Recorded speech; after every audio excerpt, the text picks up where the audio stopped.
شروع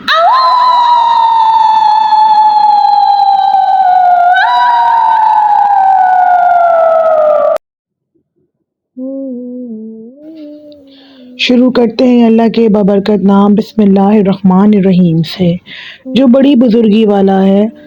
آج کی کہانی ہمیں رحیم یار خان کے گاؤں سے انجم شیئر کر رہی ہیں، جو کہ اپنی دوست کی مائیوں کا واقعہ شیئر کرتے ہوئے ہمیں بتاتی ہیں۔ یہ واقعہ اس قدر عجیب و غریب اور خوفناک ہے کہ شاید آپ کی راتوں کی نیندیں اڑا دے۔ آپ سب سے گزارش ہے دوستو، خوفستان 555 کے تمام ناظرین کو کہ دعاؤں کا حصار کیجیے لازمی، اور اپنے اوپر آیت الکرسی کا ورد شروع کر دیجیے، اور کہانی کو آخر تک لازمی سنیے گا، کیونکہ یہ ایک ایسا سچا واقعہ ہے جو سب کو معلوم ہونا بہت ضروری ہے۔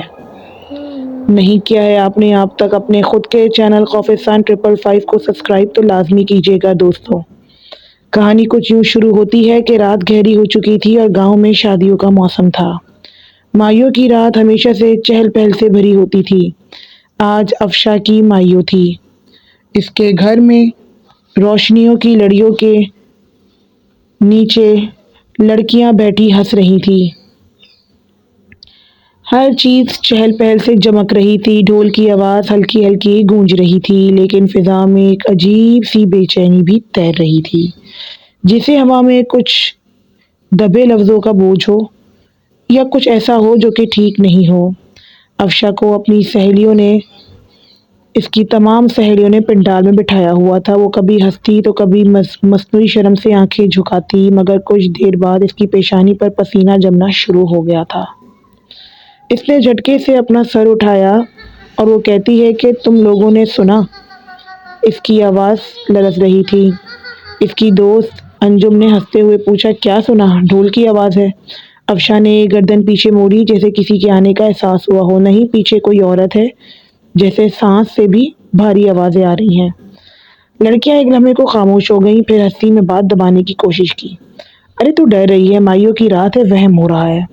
مگر وہم نہیں تھا۔ اگلے ہی لمحے افشا کی زبان سے عجیب گڑبڑاتی ہوئی آوازیں نکلنے لگی۔ ایسا لگتا جیسے ایک ہی وقت میں دو آوازوں میں وہ بول رہی ہے، ایک عام، ایک کسی بہت ہی گہرے کنویں سے اٹھتی آواز جیسی۔ لڑکیاں گھبرا گئیں۔ افشا کیا ہوا؟ پانی دو اسے۔ افشا نے کانپتے ہاتھوں سے اپنے جوڑے کو پکڑا۔ مجھے لگتا ہے کوئی میرے بال پکڑ رہا ہے، کوئی میرے پیچھے کھڑا ہے۔ اچانک لڑکیوں میں سے انجم بتاتی ہے کہ میں نے دیکھا تو میری چیخ نکل گئی کہ اس کے جوڑے میں آگ لگ گئی تھی، اور ساتھ ساتھ اس کے دوپٹے میں آگ لگنے لگی تھی، اور جوڑے میں بھی آگ تھی۔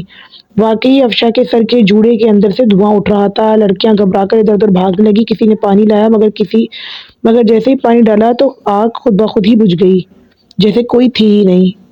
بزرگ عورتوں نے کہا کہ وہم ہے، کیونکہ مائیوں کے پنڈال میں بہت سارے پھول لگے ہیں اور سائیڈ میں دیے بھی جل رہے ہیں، تو روشنی سے کپڑا گرم ہو گیا ہوگا۔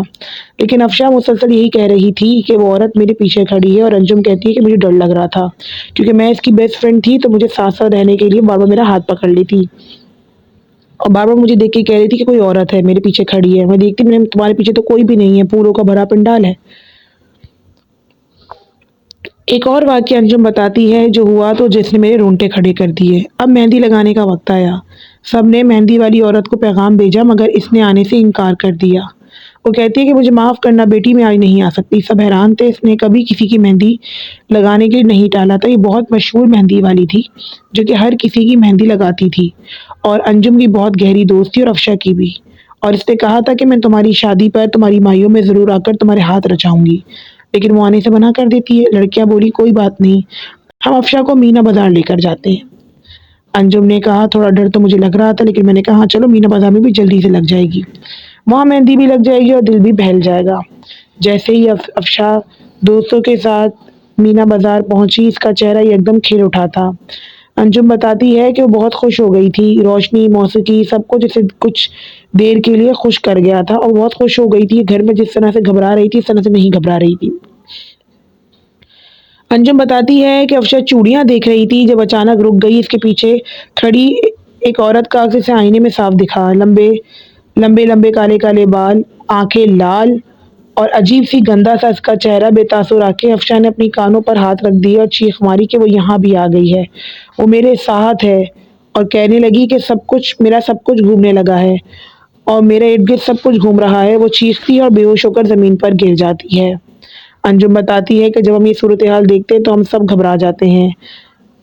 پھر مینا بازار کی روشنیوں میں افشا کچھ لمحے کے لیے خوش تو تھی، لیکن پھر پتہ نہیں اچانک سے اسے کیا ہوا کہ چیخ مارتی ہے اور پھر ہمارے اوپر بے دم سی ہو کر اپنے آپ کو چھوڑ دیتی ہے۔ ہم سب دوستیں چیخ رہی ہوتی مگر افشا سب کچھ کوئی جواب نہیں دے رہی ہوتی۔ روشنیاں، لوگ، آوازیں سب بہت دور دور تک جمع ہونے لگتے ہیں کہ اچانک اس کی ٹانگیں جواب دے گئی ہیں۔ وہ سیدھے فرش پر گر جاتی ہے ایک زوردار آواز کے ساتھ۔ بازار کا شور ایک لمحے کو رک جاتا ہے، ارد گرد لوگ اور مزید جمع ہونے لگتے ہیں۔ انجم کہتی ہے کہ میرے ساتھ ایک اور دوست تھی۔ انجم بتاتی ہے ہم 3-4 دوستوں سے مینا بازار لے کر گئے تھے تو زینب نے اسے گود میں اٹھایا ہی تھا کہ اس نے بڑبڑا کر چھلانگ لگائی، بڑبڑانے لگی، یہ کیا ہے؟ افشا کے ہونٹوں کے کنارے سے سرخی بہنے لگی تھی۔ وہ سرخی کپڑوں تک پھیل رہی تھی۔ وہ سرخی نہیں تھی بلکہ جیسے کہ ہم رال تھوکتے ہیں اس طرح سے لال رال، اور پورے کے پورے اس کے کپڑے۔ افشا کی سانس عجیب سی ہو رہی تھی، کبھی بہت تیز، کبھی پوری طرح رک سی جاتی۔ میرے تو ہاتھ کانپ گئے۔ انجم بتاتی ہے میں نے کہا کہ اسے فوراً گھر لے کر چلو، اسے ہاسپٹل لے کے چلو۔ اسے بازو میں اٹھایا گیا تھا مگر اٹھاتے ہی اس کے منہ سے بہت ہی گہرا سرخی مائل جھاگ سا نکلنے لگا۔ جھاگ کے ساتھ ساتھ ایسا لگتا ہے خون کی وہ الٹیاں کر رہی ہے۔ دوپٹہ، کپڑے سب مائیوں کے سارے کپڑے، یہاں تک کہ اس کا چہرہ تک ایسا نیلا پڑ گیا جیسے لگ ہی نہیں رہا تھا کہ یہ وہ لڑکی تھی جو مائیوں کے جوڑے میں چہک رہی تھی۔ بازار کی عورتیں پیچھے ہٹ گئیں، کچھ نے تو منہ پر ہاتھ رکھ دیا۔ ہائے اللہ، یہ کیا ہو رہا ہے لڑکی کو؟ دوستیں ہم سب اسے سنبھالتے ہوئے گھر لے جا رہی تھی مگر افشا بار بار ایک ہی چیز کہہ رہی تھی، وہ پیچھے ہے، مجھ سے دور نہیں جا رہی، وہ میرے ساتھ آئی ہے، وہ میرے ساتھ ہی جا رہی ہے۔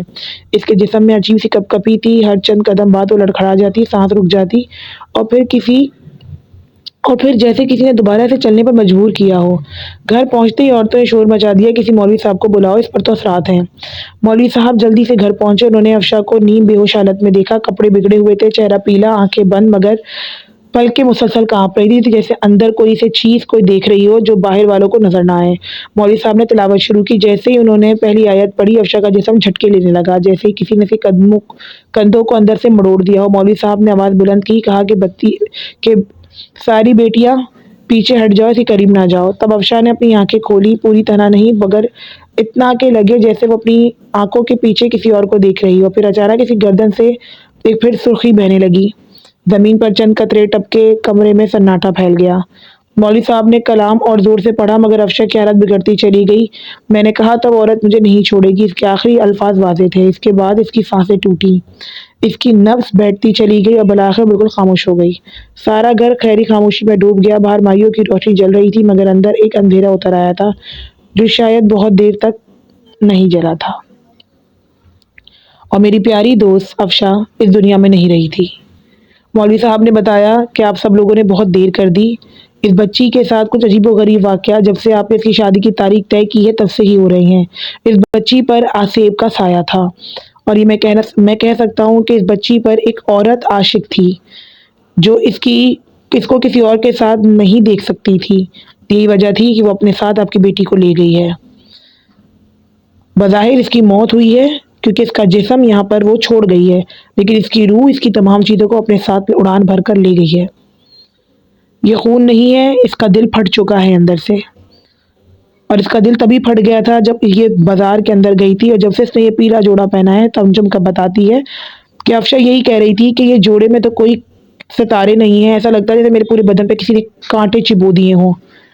اور جب وہ بتاتی ہے کہ ہم غسل کے دوران اس کو نہلانے گئے تھے تو اس کے پورے جسم پر، پوری کمر پر ایسے سوراخ بنے تھے واقعی جیسے کہ کانٹے اس کی کمر پر چبو دیے گئے ہوں۔ حالانکہ اس کے مائیوں کے سوٹ میں کسی بھی قسم کا کوئی ستارہ، کوئی کڑھائی نہیں تھی بلکہ صرف لہنگا تھا جو کہ پیلے اور نارنگی رنگ کا تھا جو کہ بہت خوبصورت لگ رہا تھا، اور صرف ایک بیل لگائی گئی تھی جس میں کہیں ستارے نہیں تھے۔ انجم بتاتی ہے کہ میری بہنوں سے بھی زیادہ عزیز دوست کو میں نے اس طرح سے کھو دیا، اور یہ واقعہ ہی نہیں، یہ حقیقت تھی۔ اور وہ روتے ہوئے چند آنسوؤں کے ساتھ ہم سمجھتے ہیں کہ آپ دیدہ ہو کر ہم سے یہ بات شیئر کرتی ہیں کہ مائیوں کے دوران ہی تمام لڑکیوں سے میں ایک گزارش کرتی ہوں کہ اپنے اوپر دم اور حصار ضرور کروا لیا کیجیے، کیونکہ ہماری رسمیں کچھ ایسی ہوتی ہیں جو کہ ہندوستان سے چلی آ رہی ہیں، لیکن اثرات تو ہر جگہ ہی ہوتے ہیں۔ کہانی کو آخر تک دیکھنے کا شکریہ. دعائے مغفرت ضرور کیجیے گا افشا کے لیے. وہ جہاں بھی ہو اللہ تعالیٰ اس کو اعلیٰ درجات اور اعلیٰ مقام دے. چینل کو نہیں کیا ہے اب تک دوستوں سبسکرائب تو لازمی کیجیے گا.